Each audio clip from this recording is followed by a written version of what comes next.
Om Shanti. Good morning आप सभी को। बाबा हमें ज्ञान के साथ साथ यानी आत्मा, परमात्मा, प्रकृति, जो भी बातें हैं वो बताने के साथ साथ एक बहुत ही अच्छी कला भी सिखाते हैं, जिससे हमें इस ब्राह्मण जीवन में कभी भी कोई दिक्कत ना आवे। उसके लिए बाबा ने बहुत ही सुंदर नियम भी बनाया है और हम सब उस पर चलते भी हैं। प्रतिदिन बाबा की क्लास करना और अच्छे से क्लास करना। तो आइए, आज बाबा ने अपनी मुरली में बहुत ही अच्छी बात कही कि जो रेगुलर स्टूडेंट होते हैं और वाकई में मुरली पर ध्यान देते हैं, वो कभी भी किसी बात में कभी मूंझते नहीं, कभी परेशान नहीं होते, कभी दुखी नहीं होते, कभी उलझते नहीं। अगर आज किसी पॉइंट्स को लेकर के उलझन हुई भी है तो अगले दिन वो पॉइंट क्लियर हो जाता है बाबा की ही मुरली में। ऐसे मैंने बाबा के बहुत रतन देखे हैं कि कोर्स तक नहीं किया लेकिन बड़े बड़े आश्रम चला रहे हैं। चलिए आइए, पुनः आप सभी का स्वागत है इस मुरली दर्शन, इजी वे मुरली दर्शन चैनल पर। प्यारे बहनों और भाइयों, आज की मुरली 2 अगस्त 2022 की है। मीठे बच्चे, पढ़ाई का सिमरण करते रहो तो कभी भी किसी बात में मूझेंगे नहीं। सदा नशा रहे कि हमें पढ़ाने वाला स्वयं निराकार भगवान है, जिसे हमसे कोई चाहत नहीं सिवाय हमारे कल्याण की। ठीक है, याद रखना, जिसे हमसे कोई चाहत नहीं सिवाय हमारे खुद के ही कल्याण की। तो बाबा कहते हैं मीठे बच्चे, पढ़ाई का सिमरण करते रहो तो कभी भी किसी बात में मूझेंगे नहीं। सदा नशा रहे कि हमें पढ़ाने वाला स्वयं निराकार भगवान है। आज का प्रश्न, ज्ञान रत्नों की अविनाशी नशा, ज्ञान रत्नों का अविनाशी नशा किन बच्चों को रह सकता है? ज्ञान होना अलग बात है, ईश्वरीय पहचान होना अलग बात है, लेकिन वो हमारा है, इसका नशा होना ये डबल गजब की बात है, सोने पे सुहागा। ईश्वरीय ज्ञान होना बड़ी बात है, लेकिन उसका ज्ञान का नशा, मौलाई मस्ती होना ये और भी बड़ी बात है। तो बाबा कहते जो गरीब बच्चे हैं, एक बार पुनः प्रश्न सुनेंगे, ज्ञान रत्नों का अविनाशी नशा किन बच्चों को रह सकता है? अविनाशी, सदैव कायम रहे, कभी खुशी कभी गम, कभी नशा चढ़ा कभी दुख में आ गए, ऐसा नहीं, अविनाशी नशा। जो गरीब बच्चे हैं, वाह रे गरीबी, वाह शुक्रिया गरीबी तेरा है, जो भगवान भी उस गरीबी को नमन करता है और अपना नाम गरीब निवास रखवाता है। बाबा कहते हैं जो बच्चे गरीब हैं, गरीब बच्चे ही बाप के द्वारा पद्मा पदम भाग्यशाली बनते हैं, पद्मा पदम पति बनते हैं, वो माला में पिरो सकते हैं। साहूकारों को तो बच्चे बात मत पूछो, अपने विनाशी धन का ही नशा रहता है। किसी को पढ़ाई का नशा, किसी को वैभवों का नशा, किसी को सुंदर होने का नशा, किसी को पैसे का बहुत नशा रहता है। आई एम सेठ, वाह। तो सेठ दुनिया में रहो, बाबा सेठ को उठाने नहीं आया, गरीबों को सेठ बनाने आया है, इसलिए उसका नाम है गरीब निवास। तो अमीरों को अपना ही नशा रहता है धन का। बाबा को इस समय करोड़पति बच्चे नहीं चाहिए, गरीब बच्चों की पाई पाई से स्वर्ग की स्थापना होती है, क्योंकि गरीबों को ही साहूकार बनाना है। लेकिन इस गरीबी की बात मुझे बहुत अच्छी याद आई। आगे चना गुरु मात दिए, सो तुम लीने चाबी हमें नहीं दीने। और फिर आज एक तो तुम्हारे पास चावल है और वो भी गांठ छुपा के बैठे हो, अरे खोल दो, कुछ कम नहीं पड़ता। जिन्होंने किया है उनके हजारों लाखों के अनुभव हैं, उन्होंने पा लिया संगम पर भी बहुत कुछ। गरीब बच्चों की पाई पाई से ही स्वर्ग की स्थापना होती है, गरीब क्योंकि गरीबों को ही साहूकार बनाना है। गीत बजा है, इस पाप की दुनिया से कहीं और ले चल, कहाँ कोई तो पुण्य की दुनिया होगी, तब तो ये गीत बनाते हैं। ओम शांति। मीठे मीठे बाप दादा के बच्चे जानते हैं हम ऐसी जगह में चल रहे हैं जहां दुख का नाम निशान नहीं होगा। नाम ही है सुख धाम, बैकुंठ, पैराडाइज, जन्नत, स्वर्ग। सुख धाम तो सतयुग है ना, देवी देवताओं का वहां राज्य था। अभी तुम ब्राह्मण बने हो तो तुम हो ब्रह्मा मुख वंशावली, लिखते भी हो शिव बाबा केयर ऑफ ब्रह्मा कुमारीज। अभी तुम जानते हो बरोबर, अभी हमारी चढ़ती कला है। चढ़ती कला तेरे बहाने सर्वदा भला। अपनी चढ़ती कला बनाना माना अनेकों की दुआएं भी कमाना। देखो बच्चे, तुम जानते हो वो कहते भी हैं क्राइस्ट से 3000 वर्ष पहले भारत स्वर्ग था। तुम बच्चे समझ गए हो कि अब इस चक्र को फिरना ही है। History must repeat. भगवान वाच, मैं तुम बच्चों को मनुष्य से देवता बनाता हूं। बाप आते हैं पढ़ाते, पढ़ाई पढ़ाने के लिए, तो बाप आया हुआ है पढ़ाने। ये नशा चढ़ना चाहिए ना। तुम बच्चों की बुद्धि में है कि बाप द्वारा मनुष्य से देवी और देवता हम बन रहे हैं। देखो बच्चे, मैं तुम बच्चों को राजयोग सिखलाता हूं। भगवान वाच, मैं तुम बच्चों को राजयोग सिखलाता हूं। सिर्फ भूल कर दी है कि बाप के बदले देहधारी प्रथम प्रिंस, इस सृष्टि का प्रथम पुरुष श्री कृष्ण जी का नाम डाल दिया है। दिव्य महान आत्मा, लेकिन परमात्मा तो सर्वश्रेष्ठ है ना। कार्य उसका था, लेकिन उसको ना जानने के कारण फिर उस दिव्य आत्मा को बीच में डाल दिया। उसको कहते हैं next to God, not God. इस भूल को भी तुम बच्चे ही समझते हो और कोई समझ ना सके। जिनको पूरा ज्ञान जिनके पास नहीं है, वो आधे कच्चे आधे पक्के सोचते हैं ये भी हुआ ये भी हुआ। द्वापर में भी कोई परम सत्ता ही होगी, कृष्ण के द्वारा काम किया होगा। अभी भी बाबा आकर के काम कर रहे भाई। द्वापर में जब आकर के वो कार्य करके चला गया तो क्या कलयुग आना था? जब सारे दुखों को उसने हर लिया, बुराइयों का नाश कर दिया, तो ये तो सतयुग आना चाहिए। तो घोर कलयुग आ गया। विचार किया करो। तो बाबा कहते हैं बाप जो सुनाते हैं वो सत्य सुनाते हैं। अभी तुम बच्चों की बुद्धि में है हम अपने शांति धाम से सुख धाम जाने के लिए यहाँ पावन बन रहे हैं। ये बुद्धि में सिमरण चलता रहे। स्कूल में बच्चों की बुद्धि में पढ़ाई का सिमरण चलता रहता है। और विशेषकर दिन में जो भी पॉइंट्स पढ़ी हैं, टीचर से सुनी हैं, अगर रात को सोने से पहले 5 मिनट अगर रिवाइज कर लिया जाए तो प्रिंट हो जाता है हमारे ब्रेन में। सेम यही प्रोसेस इस गॉडली स्टूडेंट्स पर भी लागू करता है कि मॉर्निंग में योग करने से पहले अगर रात में वो सारी पॉइंट्स रिपीट कर लें और 5 मिनट बाबा को नशे में याद करके सोएं, तो ये जीवन बहुत सरल, सहज, सुगम ये पथ लगता है।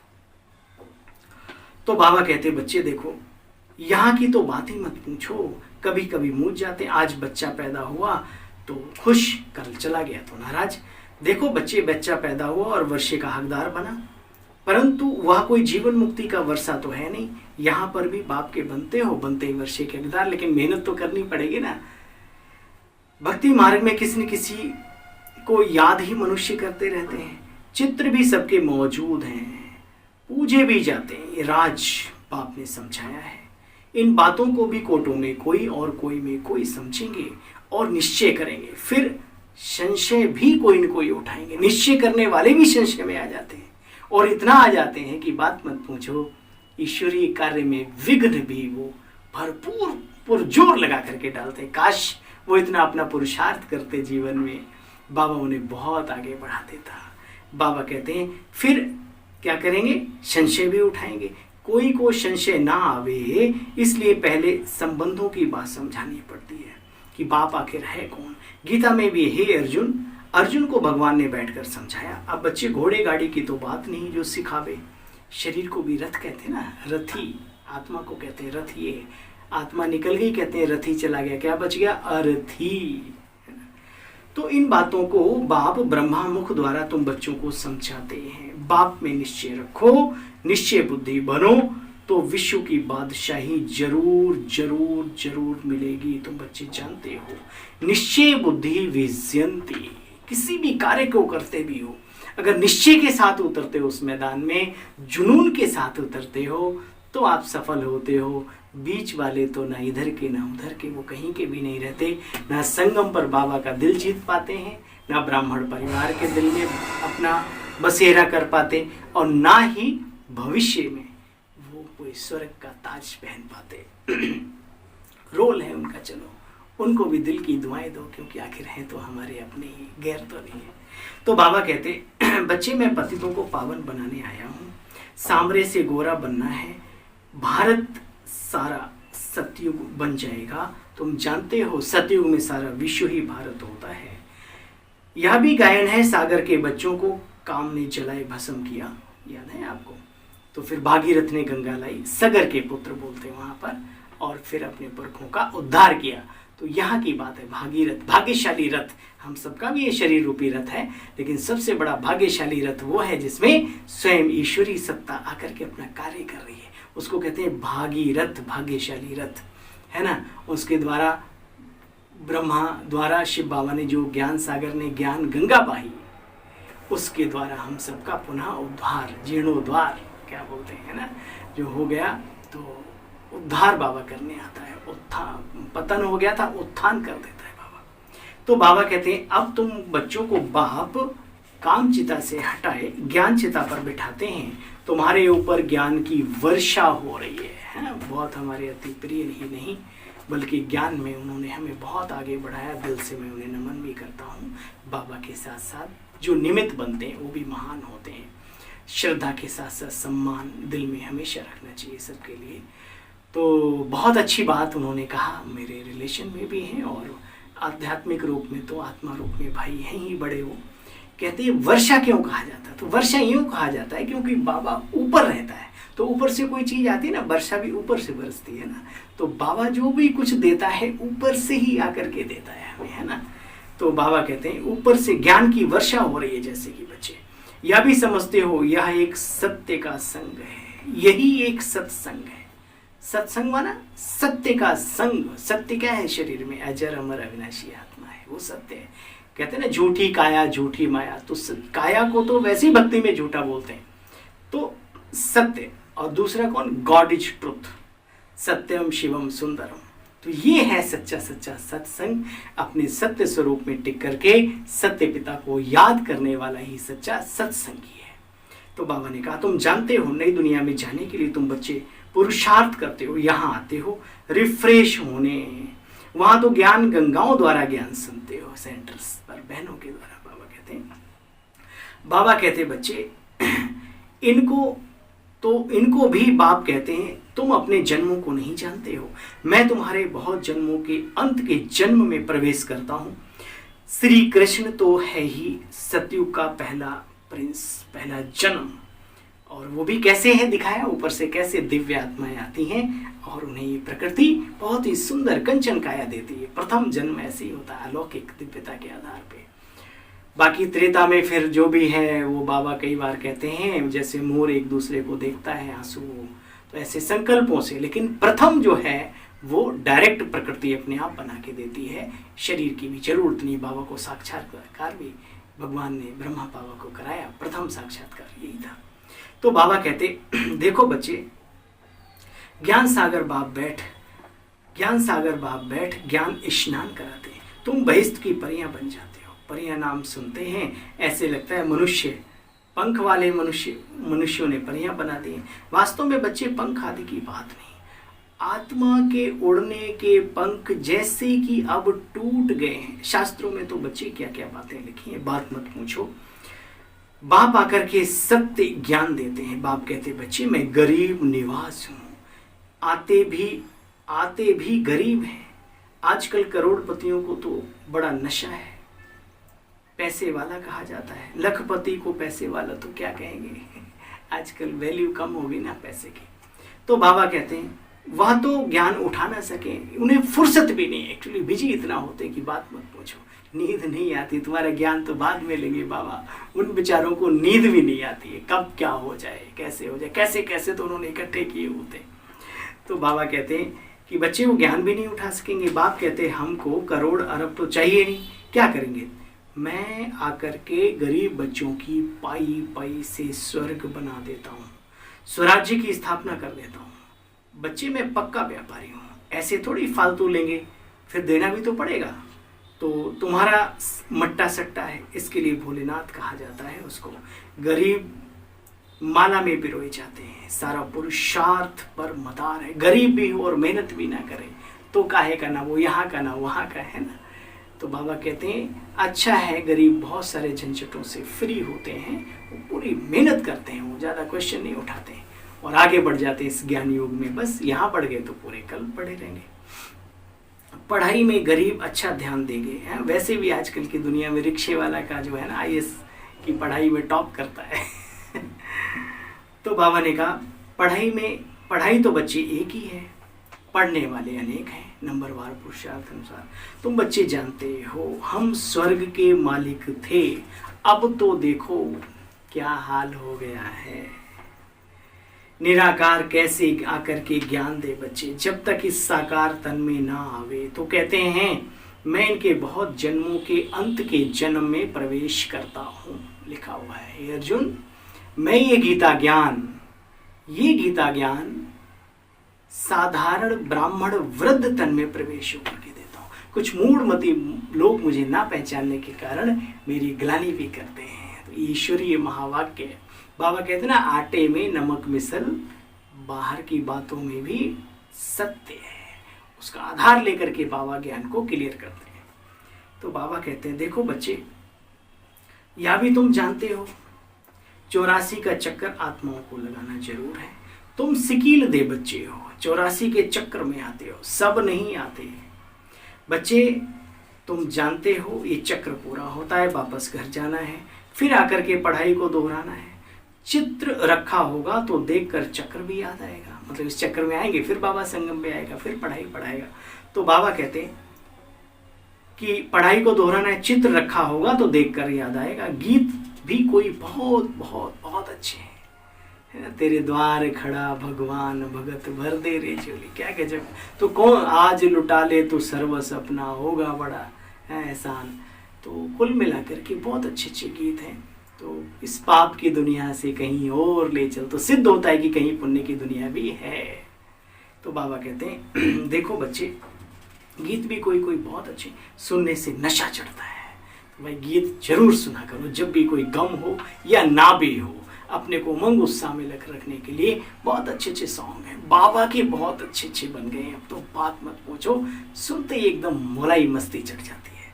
तो बच्चे, बाप कहते हैं देखो बच्चे, अब तुम ब्राह्मण हो फिर देवता बनेंगे।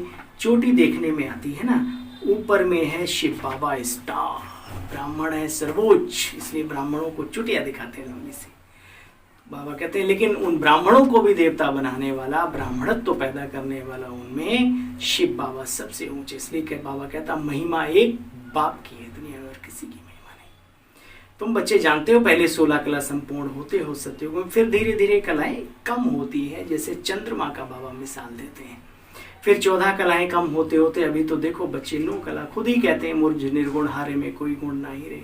बाप और कोई बच्चों को तकलीफ नहीं देते। नोट करते जाओ पतियों के पति को कितना टाइम याद किया है, वो आया है कह रहा है मुझे याद करो, बस मेरी श्रीमत पर चलो, बस बाकी अपनी भी चिंता नहीं करो। देखो बच्चे, अव्यभिचारी सगाई की है ना, मित्र संबंधी आदि सब मन और बुद्धि से किनारा हो रहे हैं, या अभी भी बुद्धि लगी पड़ी उनमें, लगी रहेगी तो सुख देने वालों में से तो है नहीं। ये तो आप भी जानते हो, हम भी जानते हैं, दुनिया के अनुभवों से भी हम सब सीख सकते हैं चाहे तो।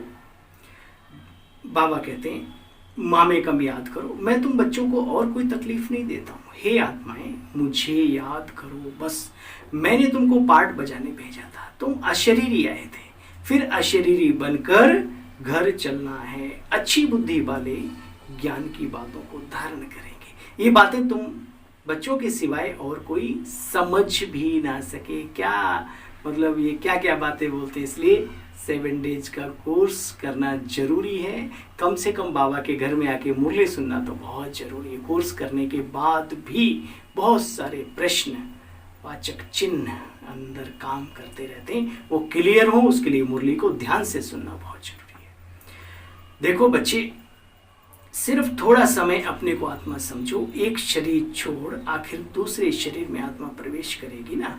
बाप कहते श्वासों श्वास बाप को याद करेंगे तो अंत में बहुत अच्छी अवस्था हो जाएगी। अच्छा, ओम शांति। मीठे मीठे सिकलते बच्चों प्रति माता पिता बाप दादा का याद प्यार और गुड मॉर्निंग।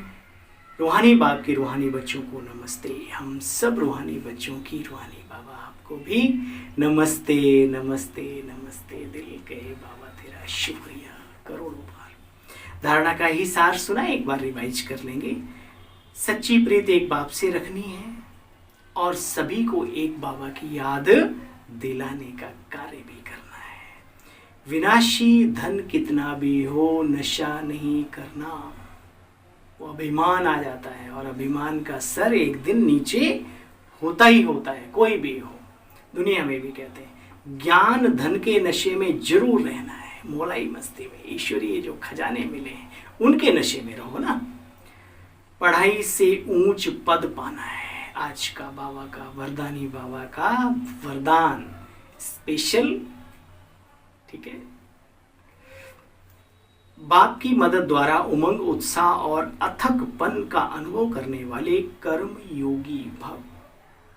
कर्मयोगी बच्चों को कर्म में बाप का साथ होने के कारण एक्स्ट्रा मदद मिलती है। कोई भी काम भले कितना भी मुश्किल हो, लेकिन बाप की मदद उमंग उत्साह हिम्मत और अथकपन की शक्ति देने वाली है। जिस कार्य में उमंग उत्साह होता है ना बच्चे, वो कार्य सफल अवश्य होता है। अब देखो, ये बाबा की अव्यक्त मुरली की पॉइंट्स वरदान के रूप में हम सब के लिए, चाहे वो ज्ञान में कोई हो या ना हो, सब जीवन के हर क्षेत्र में काम आती है। बाबा कहते हैं जिस कार्य में उमंग उत्साह होता है वह सफल अवश्य होता है। बाप अपने हाथ से काम नहीं करते, लेकिन मदद देने का काम अवश्य करते हैं। दुनिया में भी कहते हैं अरे तू रोटी भी खा रहा है, रो रो के खा रहा है, तो तेरे शरीर में कहां से लगेगी, है ना। भोजन भी करो तो खुशी के साथ, उमंग के साथ, तो वो पावर इकट्ठी होती है। ऐसे ही बाबा कहते बाप अपने हाथ से काम नहीं करते, अव्यक्त है ना, अशरीरी है, लेकिन मदद देने का काम जरूर करते हैं। कितनी बार बाबा ने कब कब मदद की, नोट करके रखो और बीच में पन्ने पलट पलट के उनको याद करते रहो। तो आप और बाप ऐसे कर्मयोगी स्थिति है तो कभी भी बच्चे थकावट फील नहीं होगी। अच्छा, स्लोगन मेरे में ही आकर्षण होती है, इसलिए मेरे को तेरे में परिवर्तन कर दो। सब कुछ तेरा। गुरु नानक जी की बात याद आई। अपने लिए इन बातों को भी याद कर लिया करो। बाबा की देखो, बाबा ने कहा बाबा सब कुछ तुम्हारा, कुछ नहीं रखा, मेरा मेरा जहां से भी आता था सब कुछ। बाबा की कोई तारीफ भी करता था, बाबा कहते बच्चे बड़े बाबा का काम है, बड़ा बाबा बैठा है ना। तो मेरे में ही आकर्षण है, इसलिए मेरे को तेरे में परिवर्तन कर दो। तेरा तुझको अर्पण बाबा, क्या लागे मेरा। ठीक है, ये बहुत बड़ी जीवन जीने की कला है। अपने आप को हल्का रखने के लिए, सदैव उत्साहित रहने के लिए, कोई भी बोझ ना रहे, सब कुछ तेरा। बस मैं निमित्त हूँ और निमित्त अच्छे से एक्टिव होकर संभालने का कार्य कर सकता हूँ। बाकी असली मालिक तू है, मैं माली जरूर हूँ, इतना जरूर ध्यान रहे। अच्छा भाई, ओम शांति। सभी को बार बार कहने की आवश्यकता नहीं। बाबा के महावाक्य अच्छे लगते हों तो अपनों तक अवश्य अंगूठे का निशान, उंगली के टच करके आगे जरूर ग्रुप्स में बढ़ाने का पुण्य कमा लिया करो, है ना। ओके, ओम शांति।